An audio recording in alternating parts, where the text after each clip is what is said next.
Kaya nabanit yan. Made it.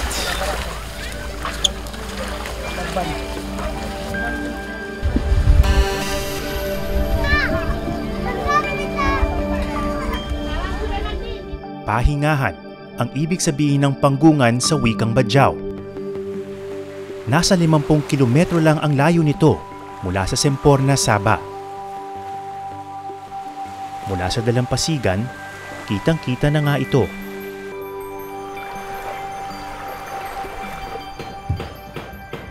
Dating kuta ng mga bandidong grupo gaya ng Abu Sayyaf ang panggungan.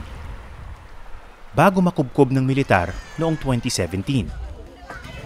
Isang detachment ng Marines ang itinalaga sa lugar mula noon. Ngayon, tahanan na ito ng mahigit 300 Badjao.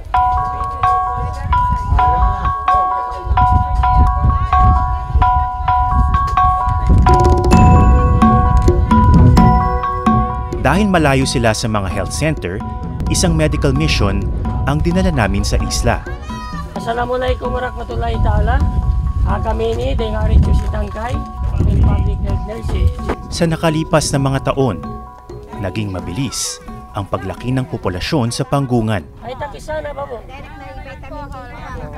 Nagulat po ba kayo na dumami na yung mga... Oo, nagulat. Kasi walang bahay dito yung nagpunta kami dito 2021. Kaunti lang. Parang mga 4 lang ang bahay dito. Kapag ganyan po ba, medyo nag-aalala kayo pag... Opo, sir. Kasi kawawa yung mga bata. Walang mga vitamins. Ubus, hindi sila makaligo. Walang tubig. Duwakan kami na namin.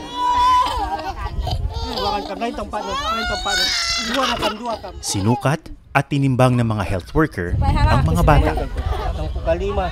113.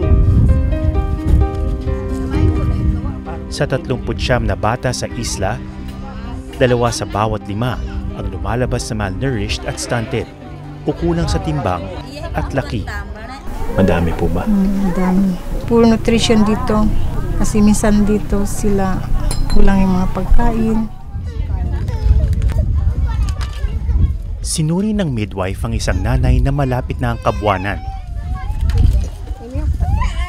Dahil sa layo ng lugar, ang mga nagbubuntis sa panggungan hindi na nakapagpapatingin sa doktor. Kausap po pala yung buntis na chinek up ninyo kanina? Mag 9 months na yun po, sir. Sinabihan ko, pagkatapos mo mga anak, mag-family planning ka. Bakit ilan na po ba ang anak niya? Gravida 5 na. Kasi sabi ko, yung delikado na yan. Yung mga 5 na, high risk na yan. Sabi ko sa kanya. Hindi po ba siya nakapunta sa center, yung mga iba niyang anak, yung pinagbuntis niya? Hindi. Dito lang siya nanganak. Kung kayo po tatanungin, kapag kabuhanan na niya, maganda na po, sinabihan ko yan. magpunta siya na si Punta Tangkay. sa Tangkay, sa birthing clinic, mga anak. Ano pong sabi niya? Siya. Tingin niyo po ba pupunta sila? Ika-5 pa lang mga anak doon. Kahit yung first, hindi din nanganak. Sa bahay lang. Baka nanghihinayang sa biyahe kasi. Yun na po.